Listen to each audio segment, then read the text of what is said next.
तो साथियों, आप सभी के बीच एक बार पीटीईटी और बीएसटीसी के लिए जो डी पार्ट है शिक्षण अभिरुचि एवं अभिवृत्ति का दोस्तों जो पार्ट है, जिसके 50 क्वेश्चन दोस्तों, हर एक क्वेश्चन 3 नंबर का यानी कि 150 नंबर का पोर्शन दोस्तों तैयार करने के लिए वापस से हम हमारे यूट्यूब चैनल पर आ चुके हैं। चलिए साथियों, वीडियो को करते हैं शुरू। लेकिन जो साथी यहाँ पर नए आ रहे हैं सभी से रिक्वेस्ट करना चाहूँगा कि अगर आप हमारे यूट्यूब चैनल पर पहली बार विजिट कर रहे हैं तो चैनल को अभी से सब्सक्राइब करें और बेल आइकन को भी प्रेस कर लीजिए, ताकि हमारा जो नेक्स्ट अपडेट हो तो उसका नोटिफिकेशन आपको सबसे पहले मिल जाए। आइए चलिए दोस्तों, करते हैं शुरू। शिक्षण अभिरुचि और अभिवृत्ति का पहला क्वेश्चन हमारे जो मॉडल टेस्ट का दोस्तों दूसरा मॉडल टेस्ट हमारे यूट्यूब चैनल पर ये आज का आ रहा है। इसके अंदर पहला क्वेश्चन साथियों, यहाँ पर विद्यालय एक संस्था है जिसका कार्य क्या है। ठीक है, विद्यालय एक संस्था है जिसका कार्य क्या है। धार्मिक आधार पर स्त्रीकरण करना, आर्थिक आधार पर स्त्रीकरण करने पर सामाजिक दूरी स्थापित करना, या फिर समाजीकरण करना साथियों। तो यहाँ पर साथियों बताइएगा जरा, विद्यालय एक संस्था, उसका नाम है जो संस्था जिसका कार्य है समाजीकरण करना। 4 नंबर ऑप्शन सबसे सूटेबल साथियों। तो यहाँ पर इस टाइप के क्वेश्चन के अंदर दोस्तों सभी पार्ट्स के अलग अलग अंक डिवाइडेशन रहते हैं, लेकिन मैं 3 नंबर वाला आपको बता रहा हूँ यहाँ पर। तो 4 नंबर इसका ऑप्शन राइट होगा, समाजीकरण करना साथियों जो कार्य होता है। उसके बाद अपने देखते हैं, विद्यालय में संपन्न होने वाली मानवीय अंतर प्रक्रियाएं कही जाती है। क्या कही जाती है साथियों? जो विद्यालय में संपन्न होती है और मानवीय अंतर प्रक्रिया होती है उन्हें क्या कहा जाता है? सामाजिक दशा, सामाजिक पदानुक्रमिता, या फिर सामाजिक तंत्र, या फिर सामाजिक गतिशीलता साथियों। तो यहाँ पर साथियों बात करें तो ये कहलाती है अपनी सामाजिक तंत्र। ठीक है, 3 नंबर ऑप्शन आपका एकदम करेक्ट आंसर यहाँ से आ जाता है। उसके बाद साथियों अपने देखते हैं 153वां क्वेश्चन, आप अपने विद्यालय में एक श्रेष्ठ अध्यापक की प्राथमिकता रहती है। किसके प्रति रहती है? प्रधानाचार्य के प्रति, प्रबंधक समिति के सचिव के प्रति, अपने सहयोगी शिक्षकों के प्रति, या छात्रों के प्रति साथियों। तो बात करें हर एक टीचर की जो है श्रेष्ठ अध्यापक की जो प्राथमिकता रहती है वो अपने छात्रों के प्रति यहाँ पर रहती है। 4 नंबर ऑप्शन आपका सबसे सूटेबल करेक्ट आंसर यहाँ से आ जाता है साथियों। उसके बाद साथियों अपने बात करते हैं, विद्यालय एक सामाजिक अभिकरण है। विद्यालय एक सामाजिक अभिकरण है जो देता है, क्या देता है? विद्यालय एक सामाजिक अभिकरण है, ऊपर ही अपने पढ़ा था, समाजीकरण करना इसका जो है कार्य है।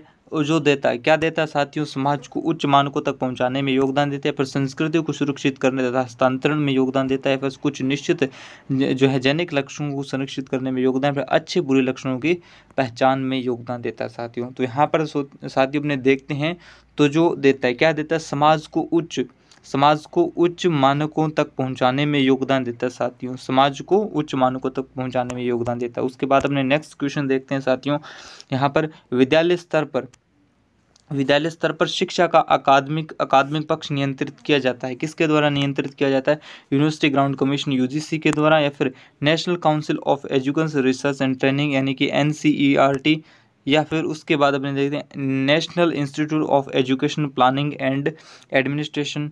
उसके बाद या फिर national council teacher education NCTE नई दिल्ली। ठीक है, तो यहाँ पर किसके द्वारा साथियों जो है ये किया जाता है अकादमिक पक्ष नियंत्रण? तो यहाँ पर साथियों बात करें तो ये किया जाता है आपका एनसीईआरटी के द्वारा। किसके द्वारा साथियों? एनसीईआरटी के द्वारा। ठीक है, 2 नंबर ऑप्शन आपका एकदम करेक्ट आंसर यहाँ से आ जाता है, एनसीईआरटी के द्वारा यहाँ पर किया जाता है।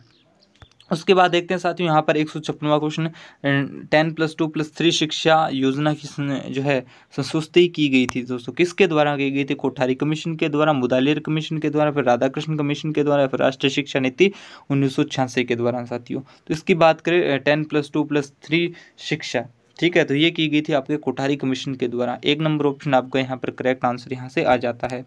उसके बाद करते हैं, कौन सा संप्रत्यय ये व्यक्ति या फिर पशु के लक्षणोन्मुखी व्यवहार को अभिव्यक्त करता है साथियों? कौन सा करता है? क्षमता, संबंध, प्रेरणा, या फिर स्वात्मीकरण। ठीक है, तो यहाँ पर साथियों बात करें तो ये आपका आ जाता है प्रेरणा जो होता है, जिसको अपने कहते हैं मोटिवेशन। ठीक है, तो यही इसका करेक्ट आंसर यहाँ से आ जाता है। उसके बाद अपने देखते हैं मनोविज्ञान जो कि अधिगम समस्याओं की पहचान करते हैं तथा उनका निदान खोजते हैं, उन्हें क्या कहते हैं? समाज मनोवैज्ञानिक, सामुदायिक मनोवैज्ञानिक, या फिर विद्यालय मनोवैज्ञानिक, या चिकित्सक मनोवैज्ञानिक साथियों। ठीक है, तो यहाँ पर अगर बात करें तो जो आपके आ जाती है ये विद्यालय मनोवैज्ञानिक साथियों। ठीक है, तो यहाँ पर आपका 3 नंबर ऑप्शन यहाँ पे आ जाता है। उसके बाद अपने देखते हैं परिपक्वता ठीक है। परिपक्वता काल में तैयार रहने की अवस्था संबंधी प्रत्यय, ठीक है। परिपक्वता काल में तैयार रहने की अवस्था संबंधी प्रत्यय के व्यवहार के विकास को समझाने में महत्वपूर्ण भूमिका का निर्वाह करता है, क्योंकि इसमें हमें ज्ञात होता है कि कुछ कौशल जो दक्षताएं सीखना या फिर कठिन होता है अथवा बिल्कुल असंभव है, एक पद्धत है साथियों, ठीक है। तो यहाँ पर मैं सीधे सीधे दोस्तों, टाइम की अपने पास बहुत कमी है, तो इसीलिए मैं इनके सीधे सीधे आपको उत्तर यहाँ पर दे रहा हूँ। ये होता है आयु स्तर से पूर्व होता है साथियों। किससे? आयु स्तर से पूर्व। 4 नंबर ऑप्शन आपका एकदम करेक्ट आंसर यहाँ से आ जाता है। उसके बाद अपने देखते हैं एक बालक जिसमें औसत दर्जे की बुद्धि है, औसत दर्जे की बुद्धि है किंतु वह पूर्ण विकसित वातावरण में पल रहा है, ऐसा बालक प्राप्त क्या करेगा साथियों? अब देखना, जिसमें औसत बुद्धि और पूर्ण विकसित वातावरण के अंदर वो जो पल रहा है, तो इसके अंदर क्या होगा? एक श्रेष्ठ जीवन वो प्राप्त करेगा। क्या दोस्तों? श्रेष्ठ जीवन प्राप्त करता है। उसके बाद अपने देखते हैं प्रेरकों में भग्नाशा कारण होती है, ठीक है। जो प्रेरक है उनके अंदर भग्नाशा का कारण क्या होता है साथियों? तो यहाँ पर बात करें व्यवहारिक असामान्यताओं की, ठीक है। किसकी होती है? व्यवहारिक असामान्यताओं की भग्नाशा का कारण होता है साथियों। यहाँ पर नेक्स्ट एक बात करते हैं, एक अध्यापक जिसकी शिक्षण में अभिरुचि विकसित हो रही है, वह है साथियों, एक जो अध्यापक उसकी शिक्षण में अभिरुचि विकसित हो रही है, वो क्या होगा साथियों? छात्रों के व्यवहार संबंधी समस्याओं का अध्ययन करता है। 1 नंबर ऑप्शन यहाँ पर एकदम करेक्ट आंसर यहाँ से आ जाता है। उसके बाद अपने नेक्स्ट देखते हैं 163वां क्वेश्चन साथियों। 101 शिक्षक जो शिक्षा मनोविज्ञान के सिद्धांतों को व्यवहार में लाता है, उसे वह क्या करता है साथियों? ठीक है, तो उसे वह क्या करता है? यहाँ पर बात करें जो शिक्षक जो शिक्षा मनोविज्ञान के सिद्धांतों को व्यवहार में लाता है, वो छात्रों की व्यक्तिगत आवश्यकताओं के अनुकूल अपनी शिक्षण विधि को समायोजित करता है। 3 नंबर ऑप्शन आपका एकदम करेक्ट आंसर यहाँ से आ जाता है। उसके बाद देखते हैं साथियों, यदि समूह का नेता किसी कार्य को नहीं कर सकता हो तो उसे क्या करना चाहिए साथियों? यदि एक समूह का नेता किसी कार्य को नहीं कर सकता हो तो उसे उस समय क्या करना चाहिए साथियों? आपकी सूझ का साथियों ये क्वेश्चन है, अपने उसे कह सकते हैं खुले मन से स्वीकार कर लें, ठीक है। बेटर यही होगा कि खुले मन से स्वीकार कर ले वो कार्य वो नहीं कर सकता साथियों। उसके बाद साथियों अपने देखते हैं, प्रेरक व्यवहार उत्पन्न करते हैं तथा इससे निर्देशित करते हैं साथियों। प्रेरक जो है व्यवहार को उत्पन्न करते हैं तथा इससे निर्देशित करते हैं। क्या निर्देशित करते हैं साथियों? तो ये है उचित लक्ष्य की ओर उसे निर्देशित करते हैं। जो प्रेरक या फिर मोटिवेशन उसे कह सकते हैं, अपने व्यवहार उत्पन्न करते तथा उसे उचित लक्ष्यों की ओर क्या करते हैं? निर्देशित करते हैं। वह अधिगम, जो नेक्स्ट क्वेश्चन है, वह अधिगम जो गामक अंग निहित रहते हैं उसे क्या कहते हैं? गामक अंग जिसमें निहित रहते हैं उसे क्या कहते हैं साथियों? तो उसे कहा जाता है शाब्दिक अधिगम साथियों। 3 नंबर ऑप्शन आपका एकदम करेक्ट आंसर यहाँ से आ जाता है। उसके बाद जो बालक बुद्धिमान है वह सृजनशील भी होगा, ठीक है। इसके अंदर क्या मत आपका? वो हो सकता है या फिर कभी कभी या फिर प्राय या फिर हमेशा ही सृजनशील होगा। तो यहाँ पर साथियों बात करें तो वो होगा प्राय वो बुद्धिमान हो सकता है, ठीक है। प्राय वो बुद्धिमान ही होता है। जो बालक बुद्धिमान है वो प्राय सृजनशील यानी कि क्रिएटिव ही होगा। प्राय वो क्रिएटिव ही होता है साथियों, ठीक है, यानी कि ज़्यादातर। उसके बाद साथियों देखते हैं, किसी सामाजिक परिस्थिति में क्या घटित होने वाला है, इस तथ्य की जानकारी होती है साथियों। इस तथ्य की जानकारी होती है साथियों, ठीक है। तो इस तथ्य की जानकारी किसे होती है? तो यहाँ पर अपने सामाजिक संज्ञान से, ठीक है। तो यहाँ पर 3 नंबर ऑप्शन आपका एकदम करेक्ट आंसर यहाँ से आ जाता है। सूचनाओं एवं ज्ञान की प्राप्ति है। सूचनाओं एवं ज्ञान की प्राप्ति क्या है? ठीक है, बात करें तो सूचना और ज्ञान की प्राप्ति क्या? सीखने की योग्यता है, सीखने की योग्यता। सूचनाएं आप ग्रहण कर रहे हो या फिर आपको ज्ञान की प्राप्ति हो रही है तो वो क्या है? एक सीखने की योग्यता, आप उस समय सीख रहे हो साथियों। उसके बाद अपने नेक्स्ट बात करें, प्रेरणा को अनुसरण करना चाहिए, ठीक है, अनुसरण करना चाहिए प्रेरणा को। तो यहाँ पर बात करें तो किसको चाहिए? परिणाम के ज्ञान का, ठीक है। परिणाम का अगर ज्ञान हो तो प्रेरणा को अनुसरण क्या करना चाहिए? ज्ञान, जो परिणाम के ज्ञान का साथियों। नेक्स्ट बात करते हैं, इन दोनों के मध्य घनिष्ठ संबंध है। किनके मध्य साथियों घनिष्ठ संबंध है? तो बात करें साथियों, जो आपका समाज एवं विद्यालय में इनके बीच क्या है कि घनिष्ठ संबंध है। 3 नंबर ऑप्शन आपका करेक्ट आंसर अपने कह सकते हैं साथियों। उसके बाद देखते हैं, किसी प्रेरणा आयु के सफल होने के लिए कक्षा में 4 आवश्यक दशाओं में से एक दशा का होना जो है आशंभावी है। किस दशा का जो होना जो है असंभावी है साथियों? तो यहाँ पर बात करें तो ये दशा आपकी आ जाती है शिक्षक के सहयोगी होना चाहिए। शिक्षक को क्या होना चाहिए? सहयोगी होने चाहिए, ये दशा है साथियों। उसके बाद बात करते हैं तो आजकल के छात्र है, आजकल के जो छात्र, आजकल के जो स्टूडेंट है वो किस प्रकार के, 4 ऑप्शन आपको यहाँ पर दिए जा रहे हैं साथियों। तो किस प्रकार के हैं साथियों, यहाँ पर अगर बात करें तो लापरवाह एवं भयमुक्त, पढ़ाई के प्रति जो है अक्रमण्य, या फिर पढ़ाई के प्रति समर्पित, या फिर तीव्र मस्तिष्क वाले साथियों। ठीक है, तो यहाँ पर साथियों क्या है वो लापरवाह एवं भयमुक्त कह सकते हैं साथियों। ठीक है, उसके बाद नेक्स्ट बात करते हैं भारत सरकार की शिक्षा नीति शिक्षा को मानती है, किस प्रकार की शिक्षा को मानती है। भारत सरकार की जो शिक्षा नीति है वो शिक्षा को किस को क्या मानती है साथियों। यहाँ पर अगर शिक्षा की बात करें तो वो मानती है इसे पूंजी निवेश की एक साधन मानते हैं। क्या मानते हैं साथियों, पूंजी निवेश का एक साधन मानते हैं। उसके बाद प्रेरणा, ठीक है, प्रेरणा लक्ष्योन्मुखी बनाने के साथ साथ मुक्त करती है। क्या मुक्त करती है साथियों, प्रेरणा लक्ष्योन्मुखी बनाने के साथ साथ क्या मुक्त करती है, तो यहाँ पर बात करें तनाव से मुक्त करती है, जो टेंशन है उससे भी दूर करती है।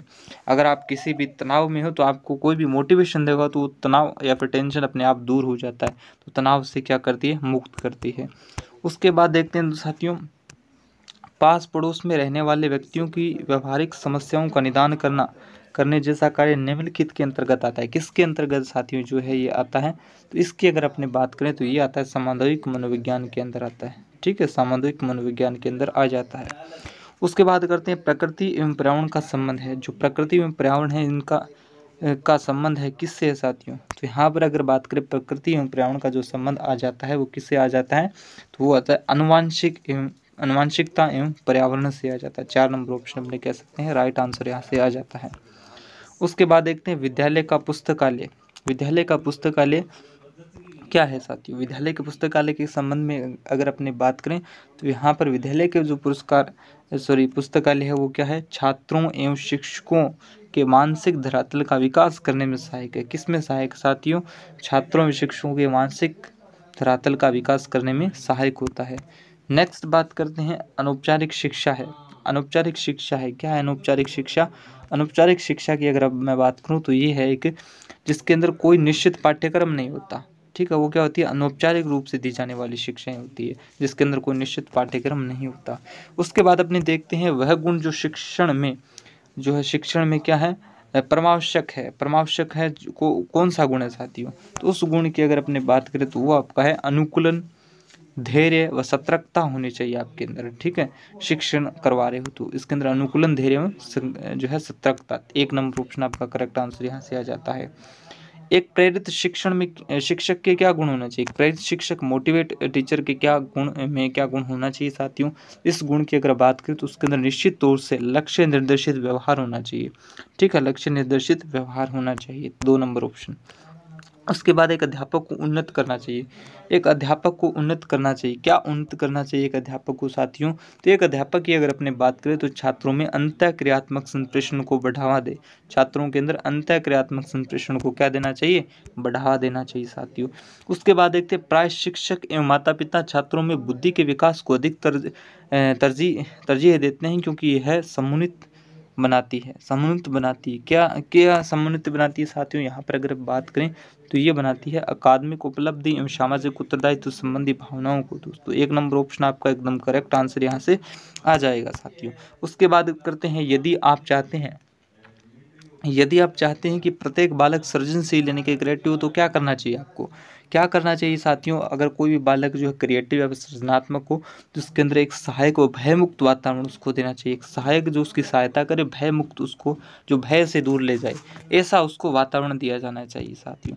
उसके बाद बात करते हैं क्या बुद्धिमान माता पिता के बालक सदैव पढ़ाई लिखाई में चमकते हैं। ठीक है, बुद्धिमान जो है माता पिता के बालक सदैव पढ़ाई लिखाई में चमकते हैं साथियों। अगर किसी के माता पिता कह सकते हैं बुद्धिमान, क्या उनके बालक सदैव ही पढ़ाई लिखाई में चमकते हैं, तो इसे कह सकते हैं हाँ। ठीक है, हाँ चमकेंगे।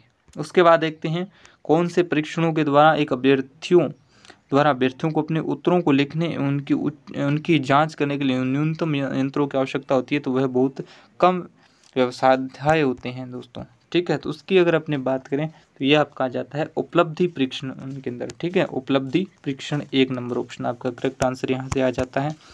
उसके बाद बात करते हैं शिक्षा मनोविज्ञान का प्रमुख फोकस यानी कि केंद्र बिंदु जो है वो है शिक्षा मनोविज्ञान का जो केंद्र बिंदु है वो क्या है साथियों? शिक्षा मनोविज्ञान का केंद्र बिंदु है अधिगम कठिनाइयों की पहचान करना तथा उनका उपचार करना साथियों। 1 नंबर ऑप्शन यहाँ पर शिक्षा मनोविज्ञान का फोकस बिंदु आ जाता है। उसके बाद करें श्रव्य दृश्य सामग्री। श्रव्य दृश्य सामग्री है क्या है? श्रव्य दृश्य सामग्री तो ये आपको बतानी है। श्रव्य दृश्य सामग्री की बात करें तो ये है शिक्षण अधिगम प्रक्रिया को रुचिपूर्ण बनाने वाली होती है दोस्तों। शिक्षण अधिगम प्रक्रिया को रुचिपूर्ण बनाने वाली श्रव्य दृश्य सामग्री ही होती है। उसके बाद नेक्स्ट बात करते हैं साथियों, संभावित शिक्षकों को छात्रों के साथ कार्य करने के लिए निम्न के तत्कालीन प्रकरणों पर ध्यान देना चाहिए। कौन से जो है तत्कालीन प्रकरण होना चाहिए जिनको शिक्षकों को ध्यान देना चाहिए तो वो कौन से हो जाएंगे साथियों? अगर इसकी बात करें तो ये आ जाते हैं आपके अनुदेशन के लक्ष्य एवं उद्देश्य। 3 नंबर ऑप्शन आपका करेक्ट आंसर यहाँ से आ जाता है। फिर साथियों बात करें तो ये है एक शिक्षक जिसने अधिगमकर्ता के प्रति सकारात्मक अभिवृत्ति विकसित कर ली है वह, ठीक है। तो एक शिक्षक जिसने अधिगमकर्ता के प्रति सकारात्मक अभिवृत्ति विकसित कर ली है वह क्या है साथियों? उसकी बात करें तो ये है आपके जो है आयु वृद्धि के साथ साथ अपने बालकों के लिए संवेदनशील हो जाता है दोस्तों। 1 नंबर ऑप्शन यहाँ से आ जाता है। उसके बाद साथियों बात करें तो प्राय भाई बहन माता पिता एवं शिक्षा खालिस्तान प्रमुख स्रोत माने जाते हैं अपने बालकों के लिए, ठीक है। किसके दोस्तों? यहाँ पर प्राय भाई बहन माता पिता एवं शिक्षा खालिस्तान प्रमुख स्रोत माने जाते हैं अपने बालकों के लिए दोस्तों। तो यहाँ पर अगर अपनी बात करें तो यह प्रेरणा के मुख्य स्रोत माने जाते हैं। किसके साथ होती हैं? प्रेरणा के मुख्य स्रोत। 1 नंबर ऑप्शन यहाँ से आ जाता है। नेक्स्ट क्वेश्चन है खालिस्तान का ज्ञान हमें स्वयं को समझने में अत्यधिक मदद करता है। खालिस्तान का ज्ञान हमें स्वयं को समझने में अत्यधिक मदद करता है साथियों। किसका ज्ञान अपने को समझने में जो है अत्यधिक मदद करता है तो वह है शिक्षा का ज्ञान, ठीक है। 1 नंबर ऑप्शन यहाँ से आ जाता है। उसके बाद बात करें साथियों मनोवैज्ञानिक प्रकृति के उत्तम परीक्षण का लक्षण है। मनोवैज्ञानिक प्रकृति के उत्तम परीक्षण का लक्षण क्या है साथियों इनमें से? तो इसकी अगर अपने बात करें तो यह आ जाता है क्या? विश्वसनीयता साथियों। 1 नंबर ऑप्शन यहाँ से आ जाता है। उसके बाद बात करते हैं मानसिक स्वास्थ्य क्या? मानसिक स्वास्थ्य क्या है? Mental health. इसकी बात करें मनोविज्ञान के अंदर मेंटल हेल्थ तो ये है संपूर्ण व्यक्तित्व की संतुलन कार्य प्रणाली। संपूर्ण जो व्यक्तित्व है उसकी संपूर्ण कार्य प्रणाली किस प्रकार की है, यही उसका क्या है? मानसिक स्वास्थ्य है। उसके बाद बात करते हैं प्राय खालिस्तान अवस्था में बच्चे विद्यालय में समायोजन संबंधी समस्याओं से ग्रस्त हो जाते हैं साथियों। तो कौन सी वो समस्याएं होती है? तो इसकी अगर अपने बात करें तो वो समस्याएं हैं विद्यालय पूर्व अवधि के अंतर्गत साथियों। नेक्स्ट बात करते हैं तो यदि बालक परिपक्वता के रूप में तैयार नहीं होते हैं तो विद्यालय की प्रत्याशाओं की पूर्ति करने के लिए वो विद्यालय प्रतीत होता है। क्या प्रतीत होता है साथियों? वो विद्यालय तो उसकी बात अगर अपने करें तो वो क्या होता है? भय ग्रंथि के रूप में प्रतीत होता है। नेक्स्ट बात करते हैं आधुनिक मनोविज्ञान स्वयं को व्यक्त करती है। आधुनिक मनोविज्ञान स्वयं को व्यक्त करती है, किस रूप में स्वयं को जो है व्यक्त करती है? तो इसकी बात करें तो यह आपका आ जाता है यहाँ पर जो नीचे अपने देखते हैं तो 4 नंबर ऑप्शन व्यवहार के विज्ञान के रूप में, ठीक है। व्यवहार के विज्ञान के रूप में। नेक्स्ट बात करते हैं जैसे जैसे बालक बड़ा होता जाता है, जैसे जैसे बालक बड़ा उसके आदर्श प्रतिमान चरित्र नायक जिसे कहते हैं से प्रतिस्थापित हो जाते हैं। तो यहाँ पर अगर अपने बात करें तो ये हो जाते हैं किससे? माता पिता बहनों से हो जाते हैं। माता पिता बहनों से जैसे जैसे बालक बड़ा होता है उसके जो आदर्श प्रतिमान हैं ये माता पिता और बहनों से क्या प्रतिस्थापित हो जाते हैं। नेक्स्ट यहाँ से बात करते हैं किसी व्यवसाय में सफल होने के लिए एक व्यक्ति को आवश्यकता होती है। कोई भी व्यवसाय उसके अंदर सफल होने के लिए सबसे पहली जो उसको या फिर सबसे महत्वपूर्ण जो आवश्यकता रहती है वो किस चीज़ की आवश्यकता रहती है? तो उसे प्रेरणा होनी चाहिए, मोटिवेशन होना चाहिए। उसके अंदर व्यवसाय के अंदर लॉस हो रहा है तो भी उसे मोटिवेट वहाँ पर रहना चाहिए। उसको निष्कपटता एवं धैर्यशीलता वहाँ पर उसको धैर्य भी यहाँ पर रखना चाहिए। 1 नंबर ऑप्शन यहाँ से अपने कह सकते हैं राइट आंसर आ जाता है। उसके बाद बात करते हैं इस बात का पूर्व कथन करना सरल है कि अभियोक्ता परीक्षणों के द्वारा किसी व्यवसाय के अंदर खालिस्तान की स्थिति होगा। किसकी स्थिति होगी साथियों? यहाँ पर इसकी बात करें तो ये होगी असफलता की स्थिति होगी। यहाँ पर 1 नंबर ऑप्शन यहाँ से करेक्ट आंसर यहाँ से आ जाता है। तो यही जो साथियों क्वेश्चन थे जो कि आज अपने शिक्षण अभिरुचि अभिवृत्ति से संबंधित जो आपका पार्ट डी रहता है उसके अंदर 50 क्वेश्चन दोस्तों 150 नंबर के साथियों। तो ये दोस्तों अपना सेकंड मॉडल पेपर था, इसके साथ निरंतर मॉडल पेपर हमारे यूट्यूब चैनल पर आपको देखने को मिलेंगे। तो चैनल को जरूर सब्सक्राइब कर लेना साथियों। मिलते हैं नेक्स्ट वीडियो के अंदर एक बार फिर से नए मॉडल पेपर के साथ।